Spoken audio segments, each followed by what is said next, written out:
Hey, what's up guys, aarava here, and welcome back to an episode of my F1 Road to Glory series for 2019 for Season 2 at the Singapore Grand Prix. Last episode was, it was alright, wasn't it? It was okay, nothing too special, just a pretty normal episode, really. The absolute rocket ship in a straight line is gonna come through to win a Grand Prix, to win the Italian Grand Prix. We've actually done it! We've actually won a Grand Prix! We won. Okay, maybe I lied a little bit. It was a little bit better than just okay. It was a bit good, wasn't it? It was absolutely insane. It was insane. The fact we got our first race win, I still can't believe it. I'm pretty sure half the people here in this room working around laptops are really just trying to nurse a hangover still from the party afterwards at the Italian Grand Prix. And unfortunately, to that effect, I think we probably spent all our budget on the after party here because we've come to Singapore and it's a crash down to reality because we've got a failure on the R&D upgrades here. We've only had half the upgrades come in that we wanted to for this one, unfortunately. And I've said it before, you know, look, I've got used to a certain level here. This can't happen, okay? This can't happen repeatedly, right? We've now won a Grand Prix. My expectations now have just been raised massively. You can't go ahead and just let me down like this. I know we spent most of the budget we've got left for the rest of the year on all the drinks for the after party after Monza, but that's no excuse. Just find a way and make it happen, because we're now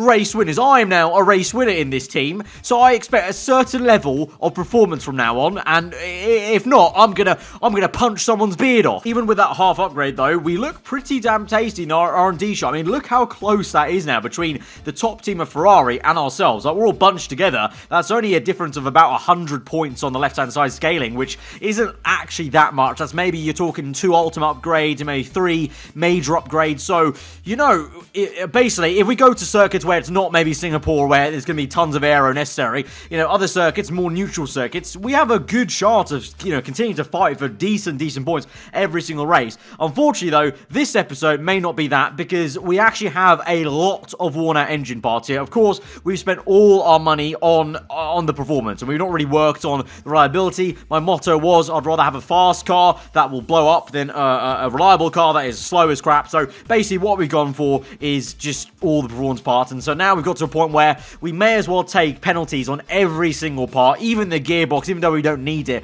and so that's going to guarantee us to start from the back of the grid. So this really is a massive reality check and slap in the face in terms of we've gone from winning a Grand Prix to starting, you know, guaranteed in last place, P20, but it's just the way things go. We always knew Singapore was going to be one of the ones that was going to be a lot tougher compared to Italy, so we're just going to take it on the chin and just make the most of it, really. And to that effect, as we go on to qualifying, obviously there's no point of us really going that quick to qualify well, because we're going to have to start at the back. You can see the 65 place grid penalty. So I hatched a cunning plan into turn 1. I started purposely driving slower than the car could actually go. This will lull every team into a false sense of security of how quick I am in the Williams car here at Singapore. So they'll think, okay, you know what, he's starting the back, but he's also only got the pace for P20. And so in that way, they'll drop all their defenses. Come lap 1, we're going to bang it out. We're going to be P5 before you know it, basically. So I think this is a genius play. This is 200 IQ plays right here, because they're just going to look at the car, they're going to look at my qualifying lap and go,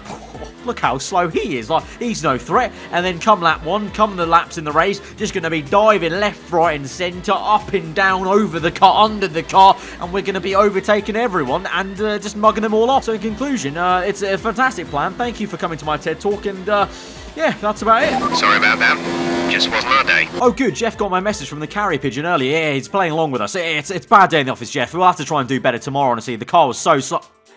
What? Oh. This is an issue. I joked about the car being slow and, us pretending to be slow, but Robert Kubica has genuinely pushed as hard as he could and has genuinely qualified in P19, 1.4 off the pace. The car is genuinely got the pace for the last row of the grid. This is what they call not it. So, great. Awesome. Let's go into Sunday then and make up those places that our car definitely has the pace for. Yeah.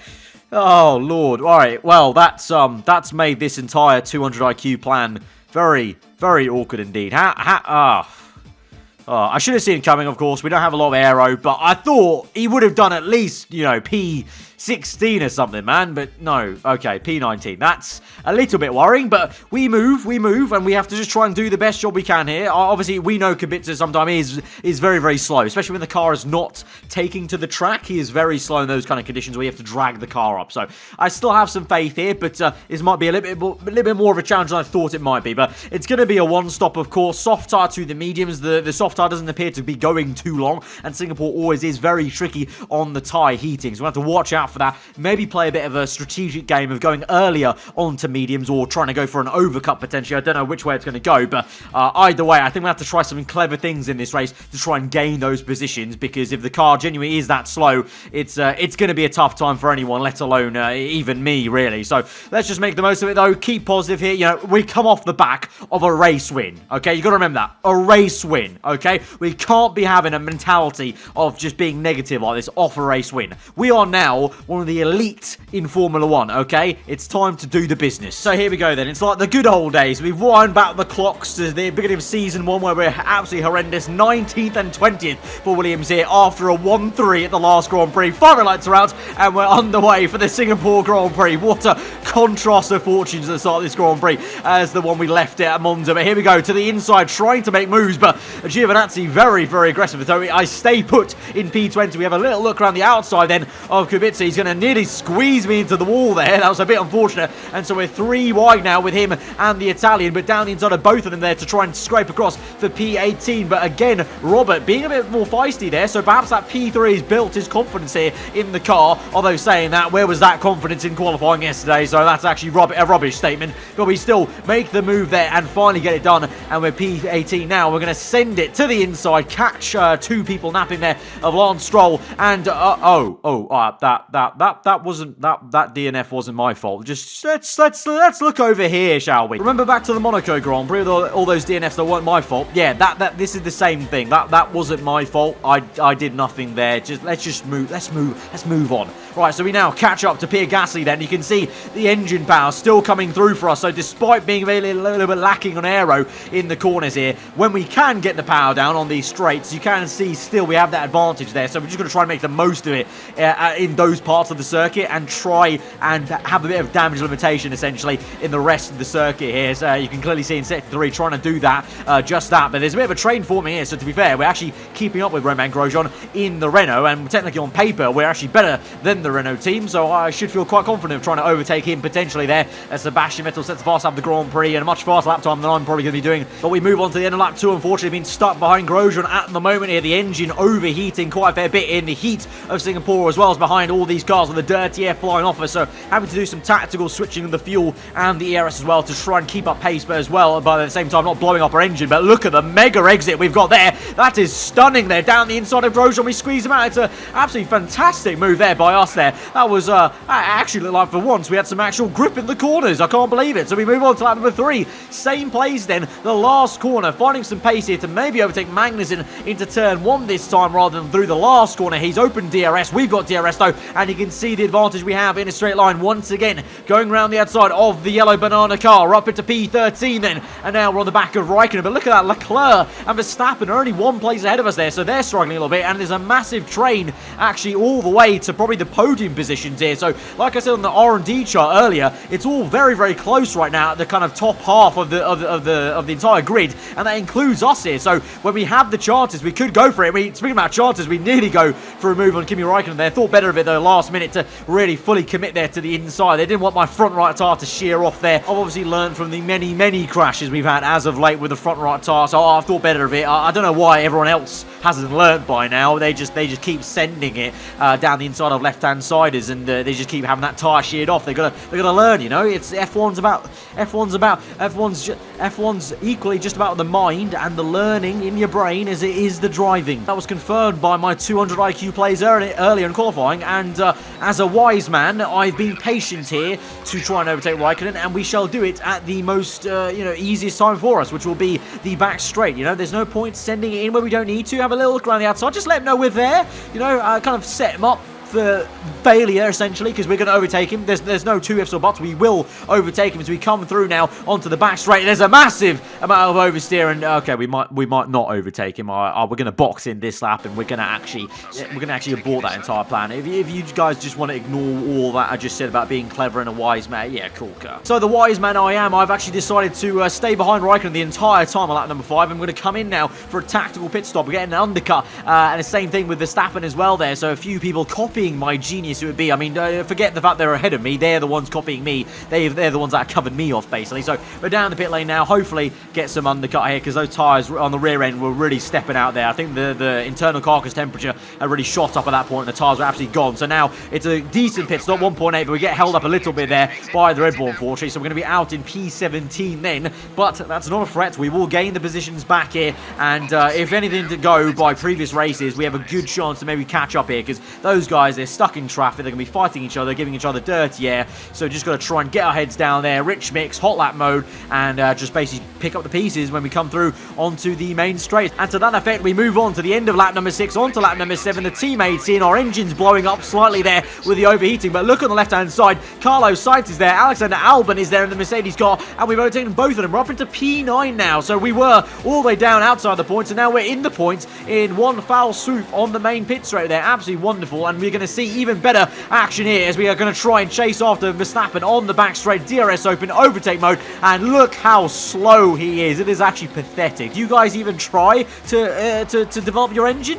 Do you even try? Because we've absolutely mugged him off as if he's on the slow lane in a motorway there. We're up into P8 now, and there's going to be some more positions to gain. This is actually insane. This has been the best strategy play I might have played in a long while here. Look at this. P6 now, out of nowhere. How have we managed that? Hulkenberg and Haas is also up here in P5 with me. We're going to try and overtake him here on the left-hand side. Bit of a wobble there as Hulkenberg squeezes us to the left-hand side. We're going to now jostle for position. He's doing a better job than Verstappen did to fight me here. He's on the inside. We're going to break early, try and get this switchback move going there. And it's a textbook one of that. But as we move through, Hulkenberg tries to force us straight into the wall. So he knows it's only a matter of time before I'm going to overtake him there. So he's playing a little bit dirty there. But remember, the Haas is slightly better than our car, and he's up here. So, you know, both of us have done a wonderful strategy job to be right here. But here we go. Second bite of the cherry now. Second time lucky. That's not really a phrase, but down the inside we go. And look at that. He's made a mistake now. He's locked up, and we're up into P5 of the Singapore Grand Prix from P20, remember. This has been an astonishing Grand Prix. We have done miracle works here with the strategy and the pace today,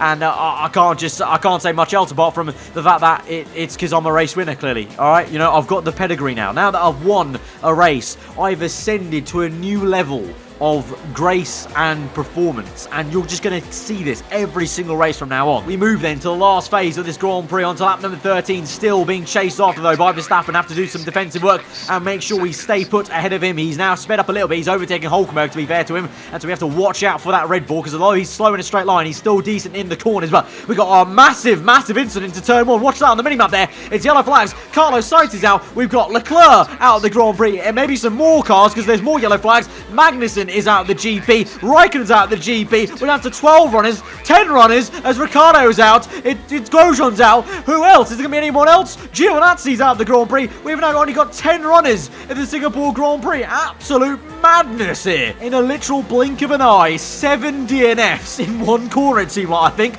As now Carlos Sainz, this is it, down the inside. It's going to be that infamous right front tire. Honestly, lads, have you not learnt where we set up that charity fund? Has it not come to you to save these front right tires? And oh my god, look at this, absolute pile up. Giovinazzi comes in at full belt and just whacks the Renault there. And there are your 7 DNFs. Surprising though, Roman Kubica, watch this, he survived. He survived that, so Kubica is going to be in P10 then, minimum, I think that is. And so look at that, he does have a bit of front wing damage there on the front right of the front wing, but he survived it somehow. I don't know how, he survived it, and now he's going to pick up a pretty damn easy P10 there for 1 point. This guy...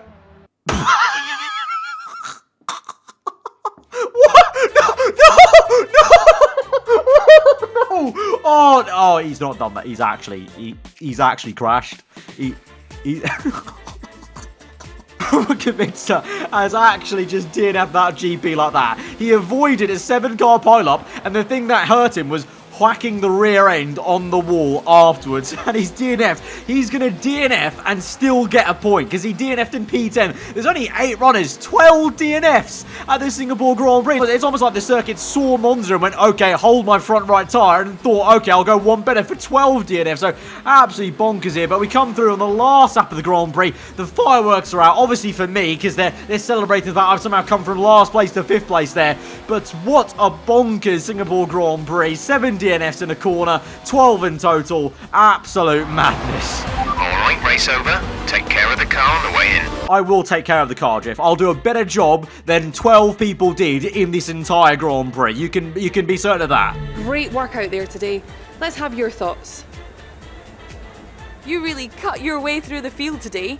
What was your strategy? Well, my strategy was obviously to lull everyone to a false sense of security with my qualifying pace and be great in the race. But looking back at that race, it wasn't really needed, was it? Because they're all going to crash each other out and just give me the positions for free, weren't they? You're surpassing all expectations. Can anything or anyone stop you? I don't know. I don't know what can stop me. In the past, I've said maybe a gust of wind can stop our team and our car. But as of late, it seems like we are actually bulletproof. We are bulletproof. You left some body work out there on the track. Were you struggling for grip? No, not really. After our win at Monza, I just thought I'd kind of, just assert our territory on the circuits around the world now. Just leave some paint out there, just to let them know that Williams is here now and we're race winners. Appreciate your time. So after that absolutely insane and hectic Singapore Grand Prix, we're managed P5 and we're sitting pretty still in P6. We're actually level on points with Leclerc. We were level on points with Vettel before this race, and now we're level on points with his teammate here. So it looks like Ferrari have a little bit of a curse here going, and I'm going to try and keep it on the heels of at least one of their drivers. And you can see there, we do remain in P4. Obviously, we've got a massive gap to McLaren after Monza. Lando Norris did outscore us though, unfortunately, this race there. He had a pretty decent race actually, but the gulf was so big after Monza that it's going to take a few races of McLaren beating us to really catch up there, and I'm hoping the next few races there will be some that we can actually still beat them outright on track. So I'm not too worried about that. I'm very, very confident we can keep this P4 and just basically finish out the year like this, hopefully, and maybe even try and go for another podium. We were lucky at certain circuits, maybe with long straights. I'm thinking about maybe USA potentially down the line, but all in all, you got to say after being 5 seconds off the pace in qualifying, wink wink, to come P5 is absolutely marvellous. And I actually, you know what? I actually called it, didn't I? I think I called it when I was doing the qualifying lap. I said we'll come back through for P5, and what you know, we came back for P5. It's almost like I knew what had already happened in the Grand Prix. So guys, if you did enjoy this episode of the F1 Road to Glory 2019, then be sure to smash that like button. Let me know what you thought in the comments below. If you are new around here, subscribe for weekly F1 content. I've been aarava. Have a good day. I'll see you guys next time. Goodbye.